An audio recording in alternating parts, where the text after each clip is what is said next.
네, 반갑습니다. 우리 저번에 로마까지 했었고, 그때 로마사를 정리 한번 한 다음에 이제 그 다음으로 넘어갈 거라고 얘기했었거든요.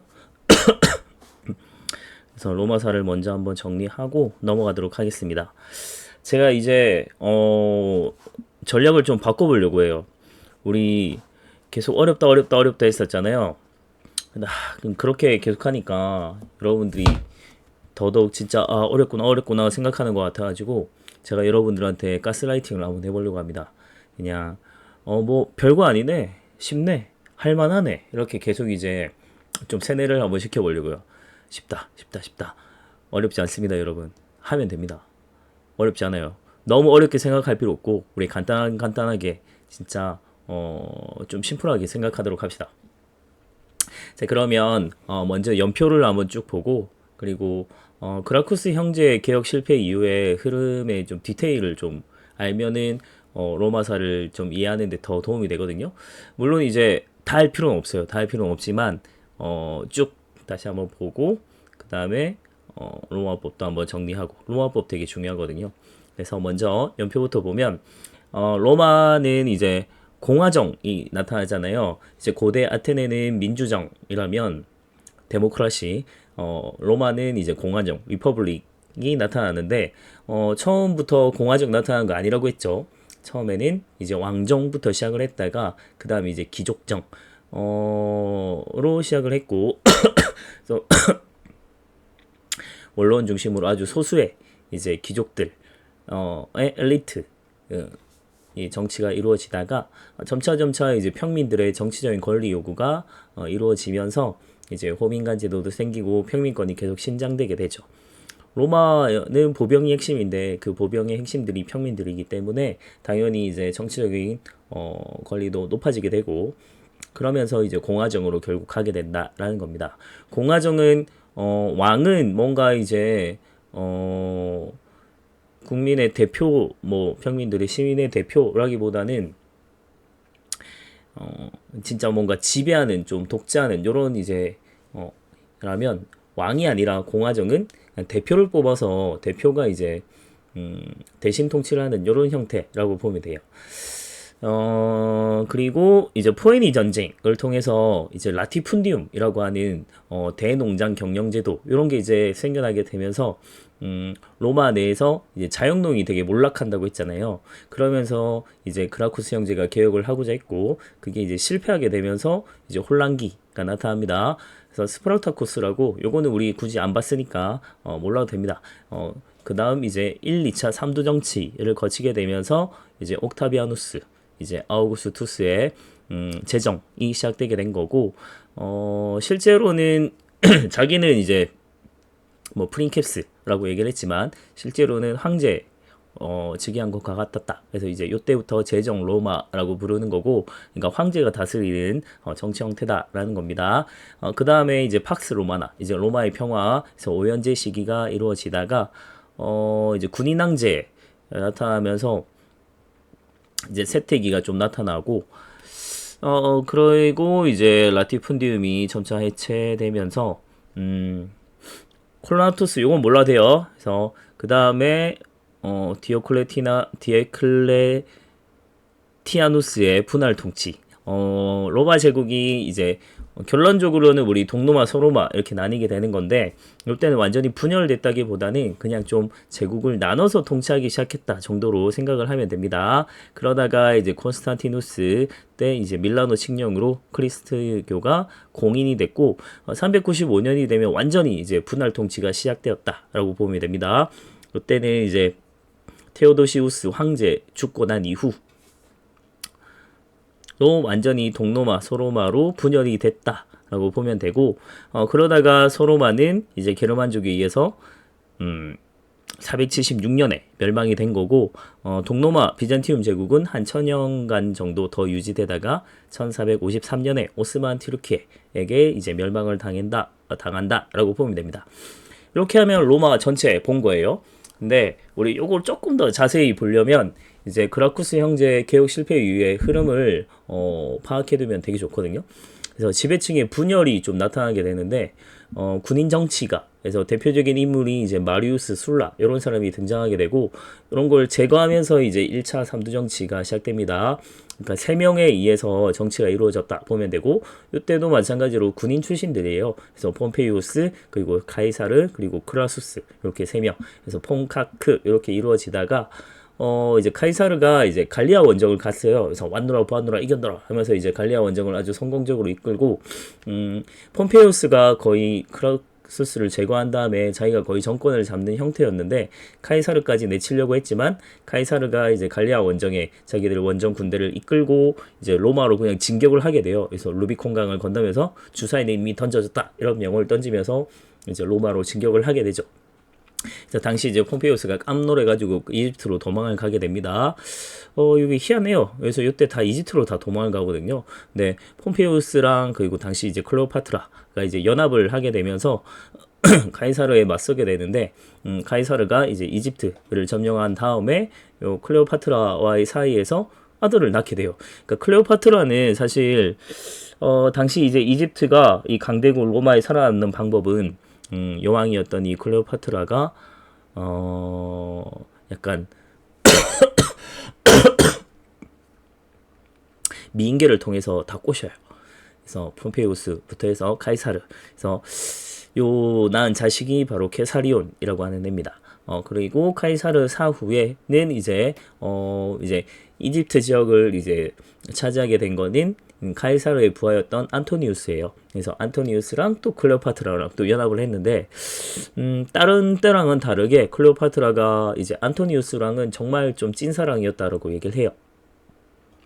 그래서 2차 삼두 정치에서 안토니우스, 옥타비아누스, 이제 레피두스 이렇게 아녹네 세 명이 이제 경쟁을 하다가 이제 레피두스는 옥타비아누스에 의해서 제거가 됐고 이제 옥타비아누스가 마지막 남은 이 안토니우스를 처리하러 이집트로 가죠. 그래서 악티움 해전에서 승리한 다음에 이집트를 점령하게 됐고 요때 이제 안토니우스가 자결하고 그 소식을 들은 클레오파트라도 너무 슬퍼한 나머지 같이 따라가겠다 라면서 자결하면서 요 프톨레미 왕조는 단절이 됩니다. 요 프톨레미 왕조는 우리 그 앞서 봤던 마케도니아가 이제 세 개의 제국으로 분열될 때 이집트 쪽은 프톨레미 왕조였죠. 그러다가 이제 이어지게 되는 건데 그 전에 이제 쭉 흐름을 본 거였고 1차 삼두 정치 때 이제 카이사르 독재가 먼저 시작이 되는데 이 카이사르는 결국 이제 브루투스라고 하는 자신의 정말 믿었던 브루투스에게 마지막 암살을 당하면서 생을 마감하게 되죠. 이 브루투스는 카이사르의 신복이었지만 민주정 이제 공화정을 이제 원했던 사람, 공화정주의자라고 보면 됩니다. 그래서 살해를 했다 이런 얘기를 해요. 그래서 카이사르가 굉장히 암살에 대비를 많이 하고 정말 믿을 수 있는 사람만 데리고 다녔는데 브루투스가 자신을 배반할 줄 몰랐던 거죠. 그래서 even you 브루투스, 그래서 브루투스 너 맞아라고 마지막 이런 명언을 남기면서 죽었다고 얘기를 하죠. 자, 그러다가 그래서 2차 삼두 정치, 그래서 아녹네 이렇게 이어지고 결국 옥타비아누스가 다 정리하고 딱 차지하게 됩니다. 그래서 이때 이제 옥타비아누스가 자기는 이제 모든 권한을 원로원에게 양보하겠다라고 하면서 자기는 나는 제1의 시민일 뿐이야. 요걸 이제 프린캡스라고 해요. 그래서 프린캡스 체제 라고는 하지만 실질적으로는 재정과 같았다라고 재정이나 뭐 군사권이나 이런 것들을 모두 다 갖고 있었던 사람이에요. 사실상 원로원 의장 역할도 하고 사실은 다 갖고 있었기 때문에 그냥 자기가 황제가 아니다라고 말했을 뿐이지 실제로는 황제와 같았다라고 보고 있고 그 뒤에 이제 팍스 로마나 로마의 평화, 오연제 시대가 오게 됩니다. 그러다가 마지막 이제 마르코스 아우렐리우스 정말 본인은 뛰어난 황제였지만 하필이면 자신의 못난 아들 코모두스에게 황제 자리를 물려주게 되면서 군인 황제 시대를 열게 돼요. 코모두스가 암살이 됐고 그래서 세베로스까지 50여 년간 26명이 죽고 죽이는 아주 치열한 혼란기가 시작됩니다. 그러다가 이제 디오클레티아누스가 분할 통제 시작했고 콘스탄티누스 때 좀 중흥을 했고 그리고 테오도시우스 황제 때 그리스도교 국교로 공인을 하게 되면서 전 세계 이제 이 그리스도교가 쭉 퍼지게 되는 아주 중요한 역할을 하게 되죠. 그리고 테오도시우스 황제 사후에 서로마 동로마로 분열이 되었다가 서로마는 멸망. 서로마는 로물루스 아우구스툴루스 황제 때 게르만 용병 오도아 케로에게 멸망을 당하거든요. 그래서 로마는 처음 건국 시조가 로물루스 레무스 형제잖아요. 그래서 로물루스에서 시작해서 로물루스로 끝나게 된다. 이런 얘기를 합니다. 하지만 비잔틴 제국은 쭉 계속 이어지죠. 그러다가 거의 1000년 가까이 더 지나서 이제 오스만 제국의 멸망 이러면서 로마는 아예 역사 속으로 사라지게 되는 이런 과정인데 옥타비아누스의 재정을 다시 한번 정리를 해보면 형식적으로는 대외적으로는 이제 속주에 대한 통제권, 그러니까 로마 본토 말고 점령지를 속주라고 해요. 여기에 대한 통제권은 전부 다 옥타비아누스가 갖고 있고요. 대내적으로는 호민간, 평민 대표죠. 그리고 프린캡스, 제일의 시민, 이면서 또 원로원, 의장 역할도 합니다. 그러니까 귀족들의 대표하는 역할도 하는 거죠. 그래서 형식적으로도 사실 되게 많이 갖고 있는 거고, 그리고 실질적으로는 군대랑 재정 통제 및 관리권을 다 갖고 있어요. 그러니까 군대라고 하는 무력, 그리고 재정이라고 하는 이 경제권을 다 갖고 있으니까 사실 거의 황제랑 같았다. 근데도 난 절대 황제 아니야 라고 얘기했던 사람. 근데 다 가졌네? 이런 얘기입니다.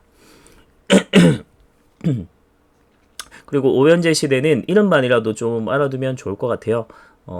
처음으로 양자상륙제 열었던 사람 네르바, 그리고 영토 최대를 폈고 그래서 트라이아누스라는 사람, 그리고 하드리아누스, 뭐 법전으로도 되게 유명한 사람이고 장성을 쌓은 사람이기도 해요. 그래서 하드리아누스의 장성이라고 얘기를 하고요. 그리고 안토니우스 피우스라는 사람, 피우스는 건강한 자, 경건한 자라는 뜻입니다. 경건한 자. 그다음 마우르크스 아우렐리우스. 이렇게 발음이 안 되냐 오늘. 그래서 아우렐리우스는 철인 황제라고 불린 사람인데 요때 철은 이제 FE 철이 아니고 이제 그 철학자 할 때 철이 개인적으로도 되게 뛰어난 이제 철학자였기도 했고 이제 명상록이라고 하는 책을 쓴 사람이기도 합니다. 그 다음에 이제 코모두스, 얘가 좀 폭군이다 보니까 친위대장에게 살해당했고 그 뒤로 군인왕제 시대를 열게 되는 혼란의 시기에 이제 그 스타트를 끄는 사람이다 라고 보면 됩니다. 요 시기 때 이제 게르만족이 점점점 유입되기 시작하면서 결국 이 게르만족들에게 소로마가 멸망이 됐고 그 자리를 게르만족이 차지하고 거기에 이제 중세 유럽, 지금이 우리가 생각하는 유럽의 모습이 시작되는 거죠. 그래서 이 들어갈 부분이 바로 요 게르만족과 관련이 있거든요. 우리 오늘 할 부분이. 그래서 그건 조금 이따가 볼 거고, 그리고 로마법을 더 정리 한번 하면 로마에 가면 로마법을 따르라 얘기하잖아요. 그래서 로마법은 굉장히 중요한데 처음에는 이제 관습법에서 시작을 했다가 그게 이제 시민법이라고 하는 걸로 발달이 되게 되는 거고, 그 최초의 성문법으로 시작이 되는 건 12표법이라고 하는 겁니다. 그리고 집정관 한 명은 평민으로, 원래는 귀족이 집정관이 2명인데 귀족이 다 차지했거든요. 근데 평민의 권한이 엄청나게 높아지는 거죠. 그래서 리키니우스 법을 통해서 집정관 한 자리를 평민이 차지하게 돼요. 그러니까 집정관 한 명, 귀족 한 명은 평민. 그래서 평민의 권한들이 더 커지게 되었다라고 볼 수 있겠고, 그리고 호르텐슈스법이라고 평민의 결의가 이제 법적 효력을 가지게 된 그런 겁니다. 근데 우리가 알 거는 딱 12표법만 알면 돼요. 요거는 나중에 여러분들 고등학교 가면 조금 더 자세히 보면 될 것 같고요. 일단 12표법. 그러다가 이제 요걸 집대성에서 로마법을 법전을 펼쳐낸 사람이 유스티니아누스 황제 때고요. 그래서 요걸 이제 유스티니아누스 법전이라고도 하고 로마법 대전이라고도 얘기를 합니다.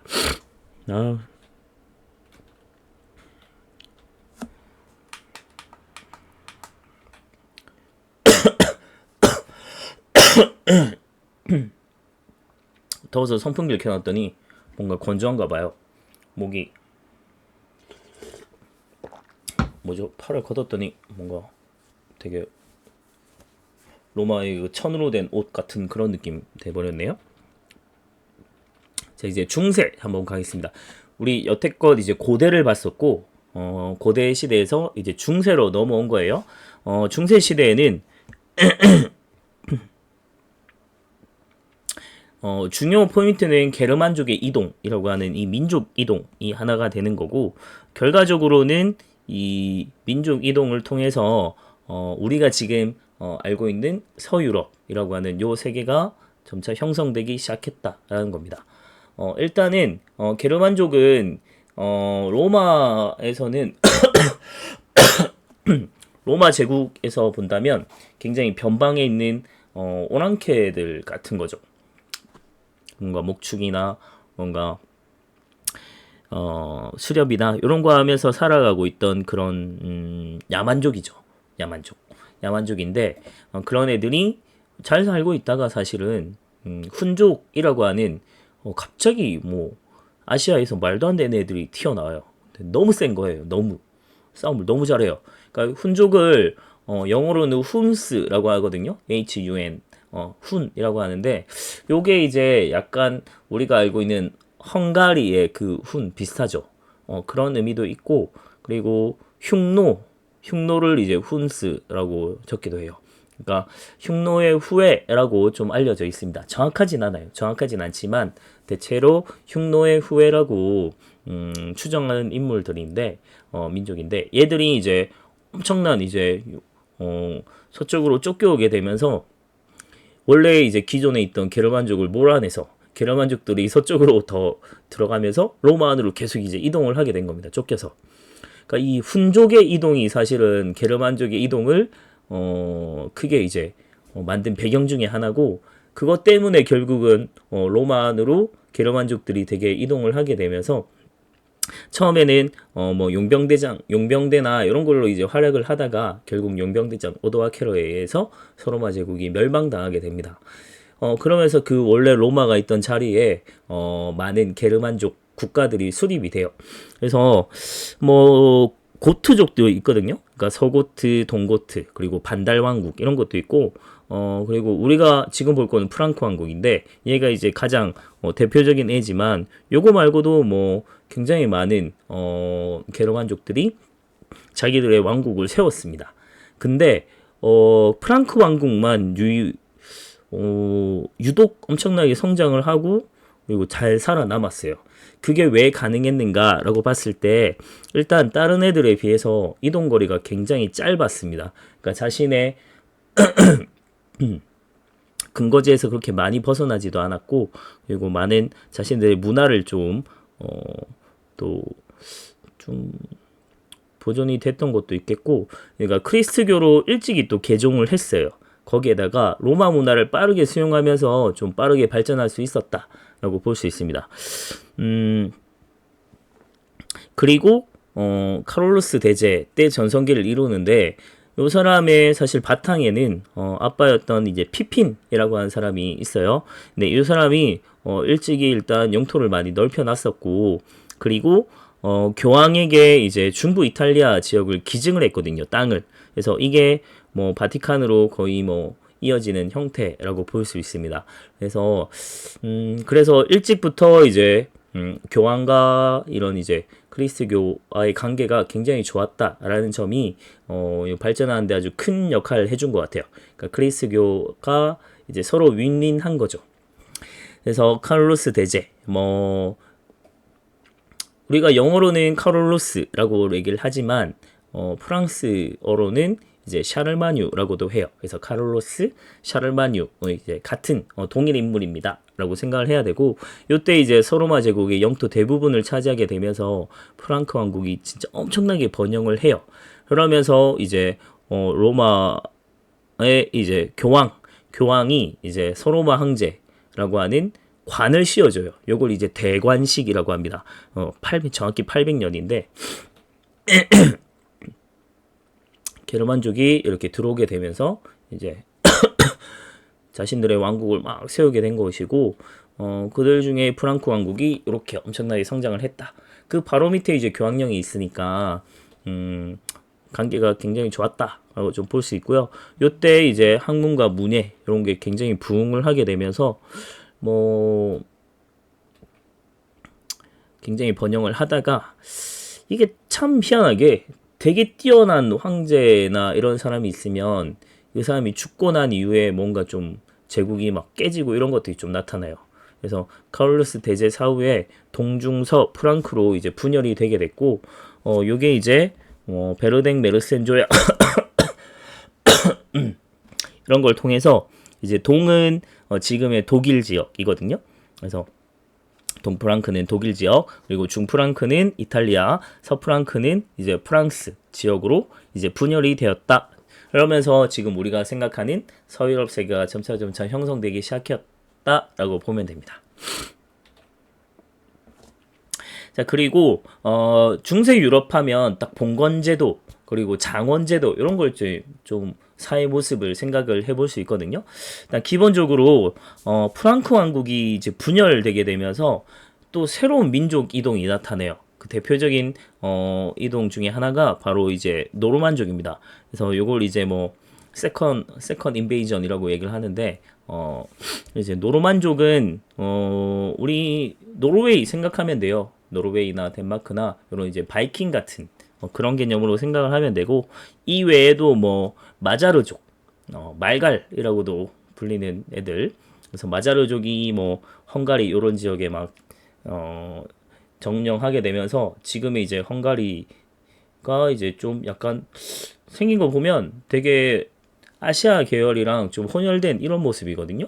그런 것들 좀 볼 수도 있고, 그리고 이슬람 세력이 엄청나게 커지게 되면서 지중해를 되게 장악하게 돼요.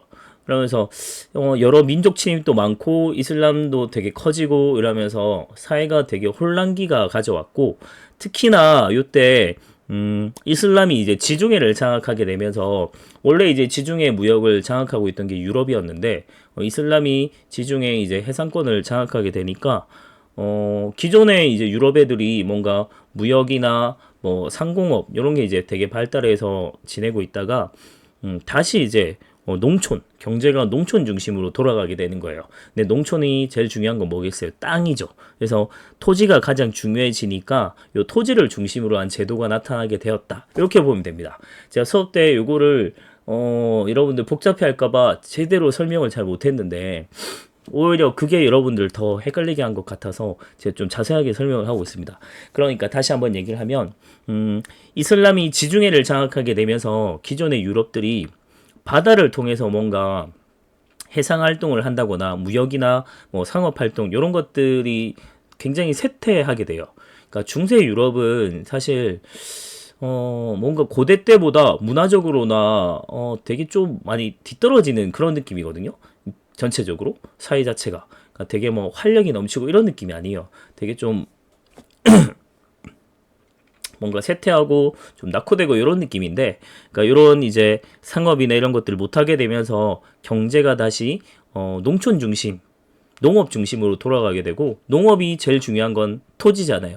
그래서 이 토지를 중심으로 한 봉건제도나 장원제도 이런 것들이 나타나게 되었다라고 보면 됩니다. 기본적으로 이제 봉건제도는 주종관계를 맺는 거죠. 근데 우리가 앞서 이제 중국사 할 때 배웠던 주의 봉건제나 이런 거랑 좀 차이가 나는 게 그때는 혈연관계였잖아요. 혈연관계로 이제 제후를 봉해주는 이런 형태였다면 유럽은 혈연관계 아니고요. 어디까지나 계약관계예요. 계약관계. 그러니까 영주는 주군이 되는 거고, 이제 가신 자기의 이제 신하가 되는 기사에게 영지라고 하는 봉토를 주는 거죠. 봉토. 땅을 토지를 봉해 주는 거예요. 그래서 여기를 너희 영지로 봉하노라 이런 거예요. 봉토. 그래서 영지를 주입하는 거고, 그리고 이제 요때 보호해 준다는 뭔가 군사력으로 뭔가 보호해 준다 이런 거라기보다는 뭔가 법적으로 뭔가 재정적으로 이런 걸로 좀 보호해 준다 이런 느낌이에요. 그러면 대신 이제 기사는 영주에게 이제 충성을 맹세하고 군사적으로 봉사하는 이런 형태예요. 그러니까 돈 받고 이제 군사적으로 경호해주는 이런 느낌이거든요. 그래서 실제로 뭔가 전쟁이 있고 이럴 때 기사가 이제 나가서 전쟁을 수행해주고 이런 형태입니다. 그래서 요거는 쌍무적 계약관계라고 해요. 그러니까 혈연 관계라고 하는 건 끊어낼 수 없거든요. 한쪽이 잘못했다고 해도. 근데 요때는 서유럽의 봉건 제도는 서로가, 그러니까 쌍무 서로가 이제 의무를 다하지 않으면 계약이 성립되지 않는 구조예요. 그래서 만약에 한쪽이 제대로 이제 의무를 다하지 않으면 얼마든지 계약 관계를 끊어낼 수 있는 겁니다. 그래서 우리가 생각하는 주종 관계는 뭔가 되게 죽음과 뭔가 노예, 완전히 바짝 엎드려 굴복해 이런 느낌이지만 실제 중세 서유럽의 주종 관계는 우리가 생각하는 진짜 그런 뭔가 주인과 노예 이런 개념은 아닌 거죠. 그냥 충성을 맹세하지만 그렇다고 해서 절대적인 건 아니에요. 그래서 영주가 잘못하면 얼마든지 이걸 버릴 수 있는 그런 구조인 거죠. 그러면 요때 지급받은 이 영지라고 하는 게 구성이 되는 게 바로 이제 장원이라고 하는 제도인데 이 영지 같은 경우가 이제 장원 제도라고 하는 거는 일종의 이제 공동체 생활 단위라고 보면 돼요. 그러니까 영지는 하나의 마을 같은 개념이고 뭐 여러 마을 규모를 합친 규모일 수도 있습니다. 영지는 뭐 규모가 다 제각각이긴 한데 그래서 장원은 엄청 큰 뭐 여러 개의 마을을 합친 요런 규모일 수도 있고 뭐 작을 수도 있어요.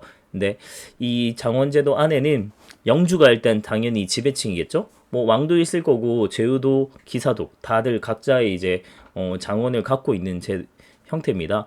그리고 그 아래 이제 피지배층이 바로 농노가 구성이 되는 거고 그 안에 뭐 다른 계층들이 있겠죠. 뭐 성직자도 있을 거고 이런 사람들이 이제 살아가는 하나의 공동체 생활 단위라고 생각을 하면 돼요. 이 장원에서 그냥 생활을 하게 되는 건데 이 안에는 뭐 농토도 있고 그리고 영주의 성도 있고 그리고 뭐 공동 생활할 수 있는 뭐 공유지도 있고 뭐 방앗간이라든지 뭐 필요한 것들 뭐 제철소 뭐 대장간이라든지 뭐 그런 생활 도구나 이런 걸 만들 수 있는 그런 공간들 그런 것들이 다 있어요.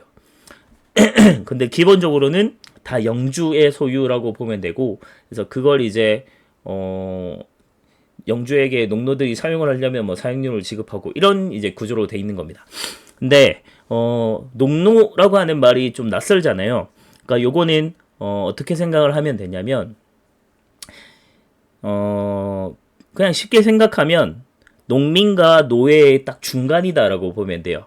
그러니까 우리가 일반적으로 생각하는 농민은 그냥 일반적으로 평민이잖아요. 뭔가 자유민인데 이 사람들은 자유가 없어요.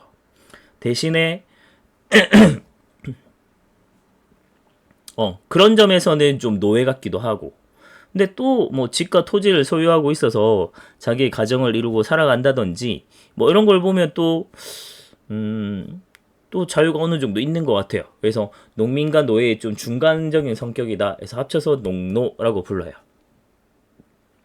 기본적으로 집과 토지를 소유할 수 있고 그리고 영주에게 각종 세금을 납부하는 약간 노예 같은 성격도 갖고 있습니다. 그래서 쉽게 생각하면 이 농노의 가장 큰 특징은 토지에 결박되어 있어요.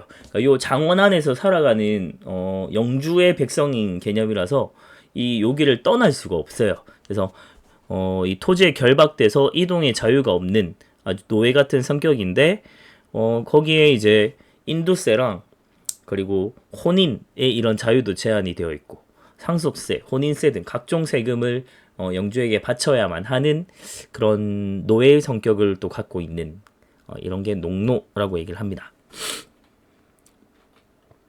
이렇게 그래서 요 봉건제도는 꼭 이제 이렇게 쭉 다이렉트로 한 명 한 명씩 내려오는 게 아니고 왕 아래 여러 명의 이제 기사 또 자신의 이제 봉신을 둘 수 있는 거고 또 이 여러 또 제후들은 또 자기 밑에 여러 기사들을 또 거느릴 수 있고요.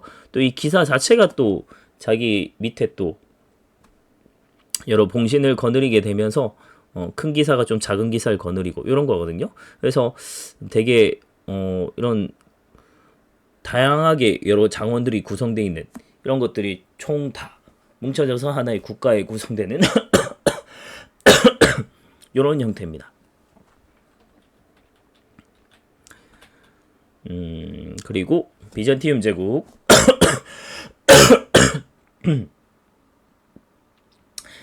비잔티움 제국은 중요한 것만 좀 볼 거예요. 그래서 전성기 이끌었던 사람은 유스티니아누스 1세 때고요.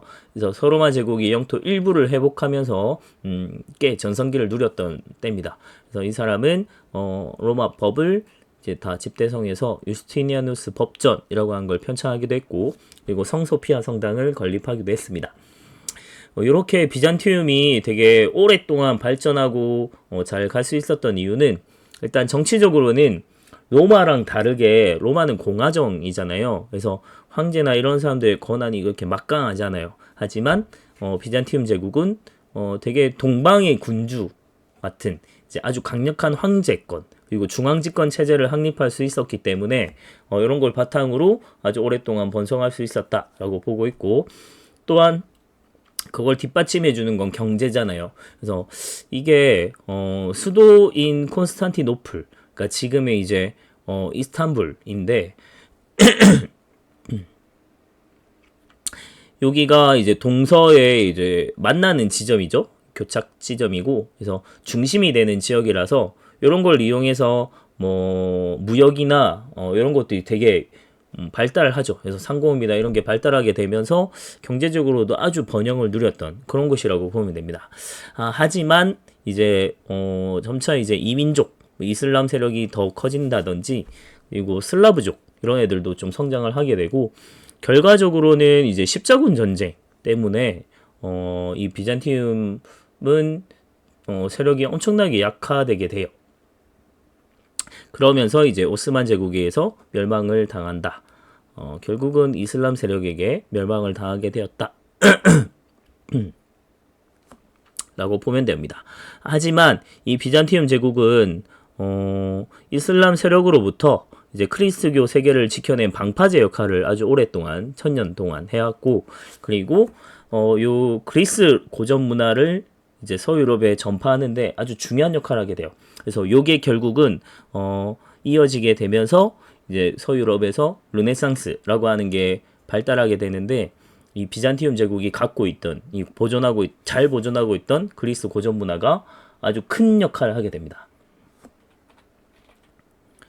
그래서 엄청나게 넓었어요. 그래서 비잔티움 제국의 문화를 보면, 자, 그리스 정교라는 걸 중심으로 헬레니즘과 로마의 전통이 융합이 됐고, 그리고 약간 그 지금도 이제 러시아나 이런 데들이 그리스 종교 같은 걸 많이 믿거든요. 그래서 러시아는 특히나 자기들이 그리스 종교의 계승자라고 주장을 해요.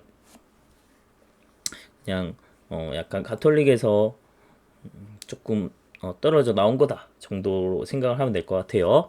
그리고 그리스어를 공용어로 사용하면서 그리스 로마 고전 연구가 이루어졌고, 이게 이탈리아 르네상스에 아주 큰 영향을 줬다. 그리고 비잔티움 양식, 성소피아 성당 볼 수 있고요.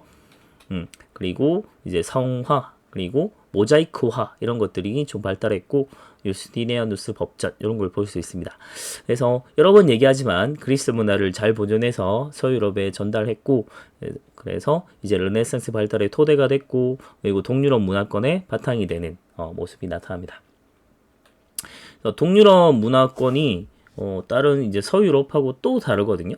근데 그 바탕이 된 거는 요 비잔티움 제국이 아주 큰 역할을 했다라고 보고 있습니다. 그래서 좀 연결해서 보면 동유럽 문화는 비잔티움 문화가 슬라브족에 영향을 주게 되면서 동유럽은 사실 거의 다 대체로 슬라브족이거든요. 그래서 그 영향을 아주 많이 받은 게 바로 키예프 공국. 지금은 이제 키예우, 키이우라고도 하는 우크라이나의 이제 도시죠. 그래서 이 키예프 공국에서 이제 그리스 정교로 개종을 하게 되면서 비잔티움 문화를 적극적으로 수용을 했고, 그래서 비잔티움 멸망 이후에 이제 러시아가 요 키예프 공국에서 사실 출발했거든요. 그래서 모스크바 대공국 이런 게 이제 이어지면서 러시아가 된 건데, 그 러시아가 이제 제국의 계승자 얘기를 하게 됐고, 그리스 정교의 보호자를 자처하면서 지금도 아주 강대국으로 남아 있는데, 이제는 강대국에서 조금씩 멀어지는 것 같죠. 그 다음에 크리스교가 더 확산되게 되는데 이제 중세는 사실 크리스트교 중심이라고 했잖아요. 그래서 중세를 딱 하나로 설명하면 딱 진짜 크리스트교, 기독교를 빼놓고 설명을 할 수가 없어요. 그러니까 태어나면서부터 죽을 때까지 중세는 그냥 진짜 기독교 중심, 신 중심의 그런 지배를 받던 나라다라고 보면 되거든요. 세상이었다라고 보면 되는데 당시 이제 교회의 성직자들도 점차 이제 봉건제 편입이 되기 시작하면서 교회가 세속화가 이루어지는데 요걸 조금 이제 변명을 하자면 당시 유럽 전체가 뭐 노르만이나 아니면 마자르라 뭐 이런 여러 이슬람도 그렇고 여러 이제 민족들의 외부 민족들의 침입이 되게 많았던 때예요. 근데 교회는 사실 스스로를 지켜낼 무력이 없잖아요. 그래서 자신들을 안전을 보장받기 위해서 세속 권력들 그런 뭐 영주 다른 힘 있는 기사나 이런 애들에게 밑에 들어가게 되는 거죠. 이제 세속 권력들과 좀 결탁을 하게 되면서 좀 봉건제에 들어가게 됐고 그러다 보니까 이 자신의 주군이었던 이 성직자보다 더 높은 교회의 주교, 대주교 이런 사람들보다 더 높은 이제 왕이 이제 성직자를 자기 마음대로 임명할 수 있는 권한을 가지게 돼요. 그걸 이제 서인권이라고 하는데 여기서 이제 성직자 임명권이라고 나와 있으니까 성직자 임명권이라고 합시다. 그래서 요 성직자 임명권을 놓고 황제가 마음대로 막 자신의 마음에 따라 성직 매매를 하는 이런 상황도 막 나타나요. 그래서 이런 것들 때문에 결국은 문제가 좀 생겨나게 되는데 그래서 성직자 임명권을 놓고 결국은 황제랑 교황이 좀 다툼이 일어나게 됐고 대표적인 게 이제 교황 그레고리우스 7세라고 하는 사람이랑 그리고 하일리 4세 이 황제가 서로 이제 성직자 임명권을 놓고 다투다가 황제가 마음대로 막 성직자 임명을 하고 막 그랬어요. 근데 교황이 하지 말라 했거든요. 근데 황제가 그냥 무시하고 계속 하니까 그럼 너 파문. 그래서 이 교회에서 그냥 너 빼버릴 거야. 넌 이제 신의 보호를 받을 수 없어. 이렇게 얘기를 하니까 황제가 카노사 성에 있는 교황에게 아주 추운 겨울날 가서 맨발로 며칠을 이렇게 막 빌어요. 파문시킨 거 취소해달라고. 교황에게 막 비는 사건이 나타나요. 그래서 이제 맨발의 하일리 뭐 이런 얘기도 나오고 그래서 요게 이제 카노사에서 황제의 굴욕이다. 그래서 카노사의 굴욕이라고 합니다. 그러니까 쉽게 얘기하면 황제가 이제 교황에게 아주 굴복하는 아주 굴욕적인 사건이 나타난 것이죠. 그래서 중세의 이 기독교의 파워가 얼마나 강한가라는 걸 보여주는 게 바로 이 카노사의 굴욕입니다.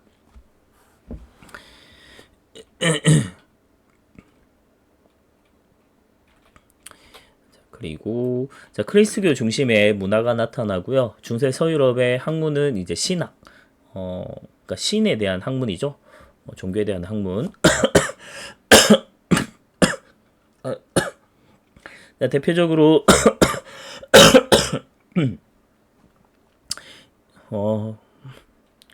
괜찮아지는 줄 알았는데 교육 쓰니까 또 안 좋아지네. 스콜라 철학이라고 이런 게 좀 유행을 하게 되는데 이때 이제 신학은 진짜 그냥 단순하게 신앙뿐만이 아니고 이성의 조화 이런 걸 이제 추구했던 스콜라 철학이 유행했습니다. 대표적으로 이제 토마스 아퀴나스의 신학 대전 이런 게 있고요. 중세 서유럽과 비잔티움 제국의 문화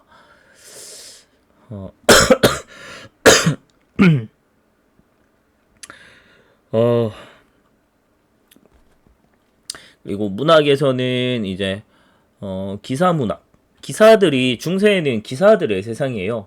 지배층이 다 기사들인데 그래서 이 기사도에 대한 문학 기사를 다룬 문학이 되게 많았고 대표적으로 이제 아소왕 이야기나 뭐 니벨룽겐의 노래, 뭐 롤랑의 노래 이런 기사들을 다룬 것들이 많이 있습니다.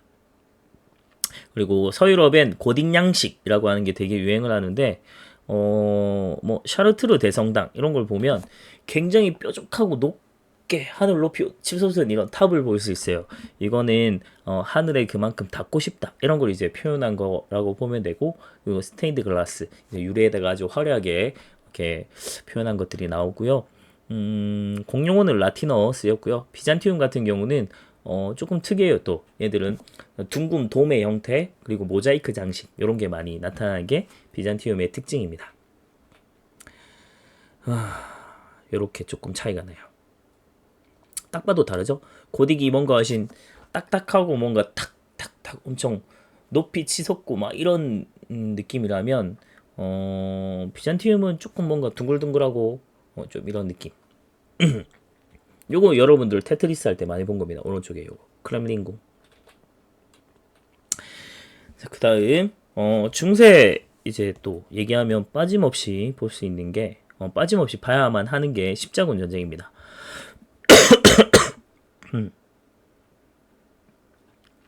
십자군은 쉽게 생각을 하면 기본적으로는 이슬람이랑 그리고 크리스교를 믿는 유럽 국가들 간의 이제 뭐 종교 전쟁이다라고 볼 수 있을 것 같고 11세기쯤에 11세기 말쯤에 셀주크 티르키라는 애들 이슬람 세력입니다. 얘들이 이제 예루살렘을 차지하게 되면서 예루살렘이 이제 3대 종교의 성지죠. 여기 이제 유럽인들이 성지 순례를 많이 갔었는데 그걸 이제 방해하는 게 나타나요. 유럽인들이 오지 못하게. 그러다 보니까 비잔티움 황제가 로마 교황에게 이 이슬람 세력 몰아내고 우리 성지 회복을 하자라고 이제 도움을 요청을 했고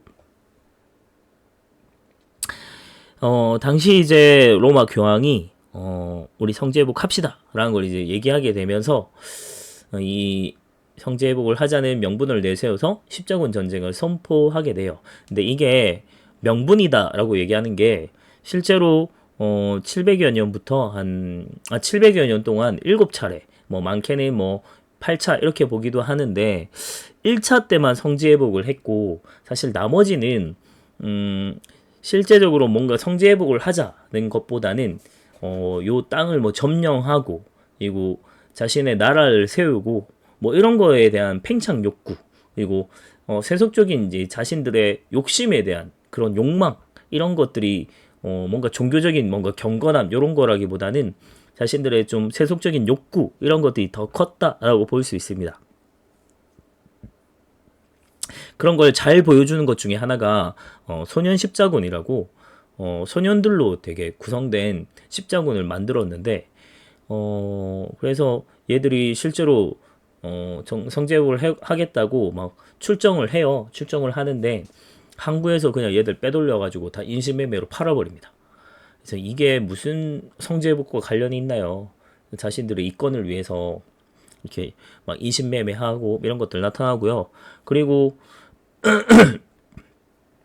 처음만 성제복했고 나머지는 그냥 자기들 가가지고 땅 따먹게 해요. 그래서 땅 먹고 자신의 나라 세우고 지들끼리 막 싸우고 막 난리예요. 그러니까 이슬람 애들 몰아내자는 게 아니고 지들끼리 막 땅 더 차지하려고 싸우고 아주 자신들의 인간의 욕망 이런 것들을 막 보여주게 됩니다. 그래서 사실은 십자군 전쟁은 실패한 거죠.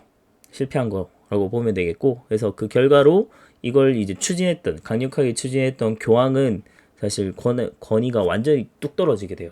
그리고 이 전쟁을 수행하는 과정에서 오히려 왕권이 세속적인 군주들 왕권이 더 강화되게 됐고 기존에 이제 장원이라고 하는 이 체제가 해체가 되고 이게 왜 이렇게 해체가 됐냐면 좀 연결해서 봐야 되는 게 어쨌든 이제 200여 년 동안 동서 간의 교류가 막 이루어져요. 그러니까 이슬람이랑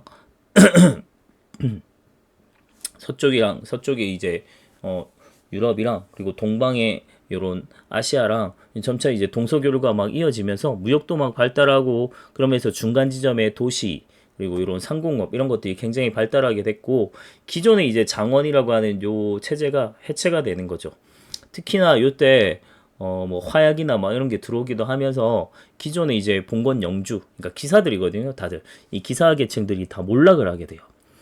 그러면서 이제 장원도 자연스럽게 해체가 되고 도시라고 하는 게 발달하게 되었다라고 보면 됩니다.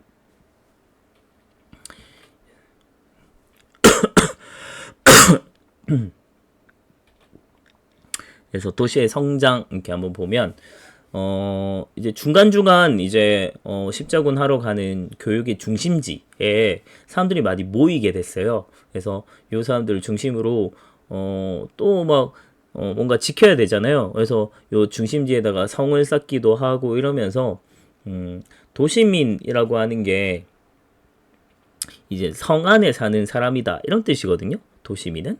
그래서 우리가 지금 시민이라고 하는 게 원래는 이 도시민, 이 성 안의 사람들이다 이런 뜻이고요. 원래 성을 부르그라고 해요. 부르그.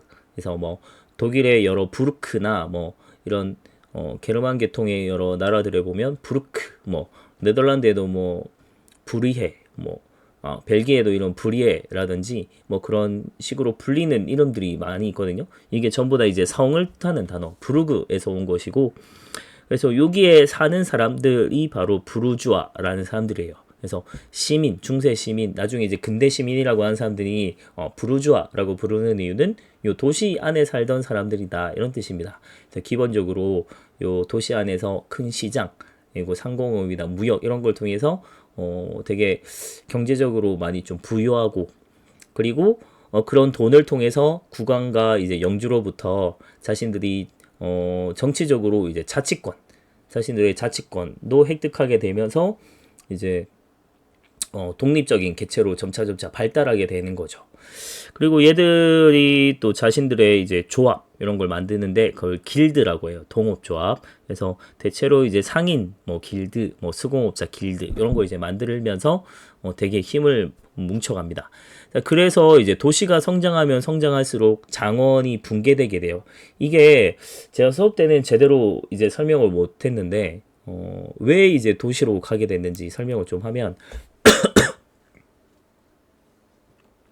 장원의 농로가 튀잖아요.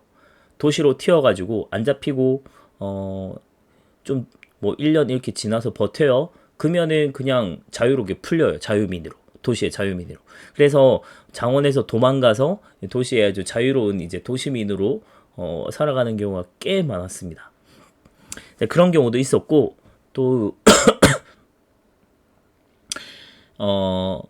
요때 중세를 휩쓸었던 건 또 흑사병이거든요. 14세기 때 이제 패스트 흑사병이 유행하게 되면서 기본적으로 이제 농노가 갖고 있는 노동력이 부족해지다 보니까 이 농노의 지위가 되게 향상이 되면서 이 농노들이 자신들의 이 권한을 점차 요구하게 됐고, 이 자유를 되게 갈망을 하게 되는 거죠. 그래서 자유를 위한 뭐 이런 움직임 이런 것 때문에 점차 이제 장원도 붕괴가 되고 그러면서 자연스럽게 이제 자유민으로 막 바뀌게 되거든요.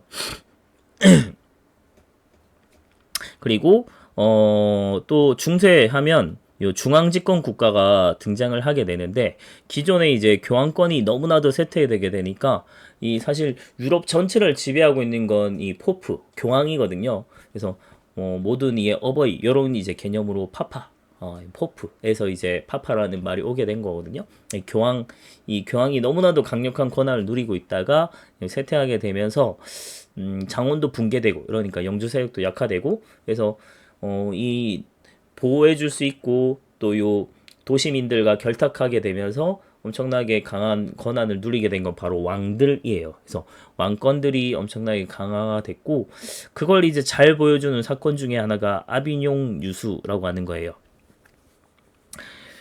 이게 교황권이 너무나도 완전 축 바닥을 치게 되면서 어느 정도였냐면, 로마 교황청이 원래는 로마에 있어야 되는데 그냥 황제가 마음대로 아비뇽이란 곳으로, 프랑스의 아비뇽이란 곳으로 그냥 옮겨버려요. 그래서 자기 마음대로 막 통제하고 이런 게 막 나타나거든요. 그만큼 이제 교황권이 떨어지고 왕권이 되게 높아진 걸 보여주는 게 바로 아비뇽 유수다라고 보면 돼요. 그러니까 앞서 봤던 카노사의 굴욕이 교황이 이제 황제보다 훨씬 높은 존재라는 걸 보여주는 아주 극명한 사건이었다면, 이번에 완전히 역전된 왕권이 되게 강화된 걸 보여주는 게 아비뇽 유수다라는 거죠. 그리고 사실 요거는 엄청 중요하게 다뤄야 되지만 전쟁도 되게 복잡하고 여러분들이 알면 너무 힘드니까 그냥 간단하게만 좀 보고 넘어가면, 14세기 중엽은 이제 영프간에 이제 100년 전쟁이 있던 시대입니다. 뭐 정확히 100년은 아니고 100년 내내 싸운 것도 아니지만 뭐 중간에 뭐 쉬었다가 또 싸우고 이러면서 거의 한 100여 년 정도 싸워요. 근데 처음에는 프랑스가 엄청나게 밀렸거든요. 근데 말도 안 되는 소녀가 한 명 등장하죠. 바로 여러분 또래의 이제 소녀인데 바로 잔다르크. 그래서 잔다르크가 등장을 하게 되면서 말도 안 되는 활약을 보여줘서 프랑스가 결국 승리하게 됐지만 이 잔다르크는 뭐 신의 계시를 받았다 해서 프랑스를 구해라는 뭐 명을 받고 그래서 자신이 나서게 됐다 뭐 이런 얘기하면서 진짜 말도 안 되는 진짜 뭐 성경에 나올 법한 그런 말도 안 되는 얘기가 막 나오는 게 되는데 그런 활약을 보인 것 때문에 오히려 역으로 쟤는 사람이 아니야 마녀야 해서 마녀로 몰려가지고 아주 비참한 최후를 맞이했던 사람이기도 합니다. 잔다르크. 그리고 15세기 중엽에는 영국 내에서 귀족 가문들끼리 싸우는 장미 전쟁이 있어요. 그러니까 요 랭커스터 가문이랑 요크 이제 가문이 이제 둘 다 이제 자신들을 상징하는 게 장미거든요.